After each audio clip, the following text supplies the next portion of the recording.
ఏంటి బ్రదర్ తలగొట్టుకుంటున్నారా అనుకుంటున్నారా? బాధలో మీరున్నారా? ఇలాంటి పరిస్థితుల్లో మీరున్నారా? అయితే పైన వీడియో చూడండి. ఇంతకంటే భయంకరమైన పరిస్థితుల్లో ఉన్నామా? లేమేమో.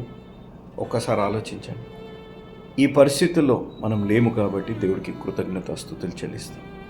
దేవుడిచ్చింది జీవితం, దేవుడు ఉచితంగా అనుగ్రహించి ఆయన ఊపిరిని మనం పీల్చుకుంటాం. కాబట్టి ఏ కష్టం ఉన్నా, ఏ బాధ ఉన్నా మన జీవితంలో మన దేవుడు మన తోడున్నారు. మనుషులు వదిలేస్తారు, మనుషులు బాధ పెడతారు. చీకటిలో మన నీడే మనల్ని వదిలేస్తుంది, కానీ దేవుడు మనల్ని వదలని దేవుడు ఉన్నారు. కాబట్టి ఏ కష్టమైనా దేవుడు ఈరోజు నీ జీవితాల్లోంచి ఆ కష్టాన్ని తొలగించి నీ జీవితంలో ఉన్న ప్రతి పరిస్థితిలో దేవుడు నీకు ఆనందాన్ని దయచేసి ఇలాంటి పరిస్థితుల్లోంచి కూడా దేవుడు నేను బయటకి తీసుకొచ్చి దేవుడికి మహిమార్థంగా తీర్చిదిద్దునుగాక. ఆమేన్. ఏప్రిల్ 29 ఈరోజు మనం నేర్చుకునే పాఠం ఇదే, దేవుడు నీ తోడున్నారు.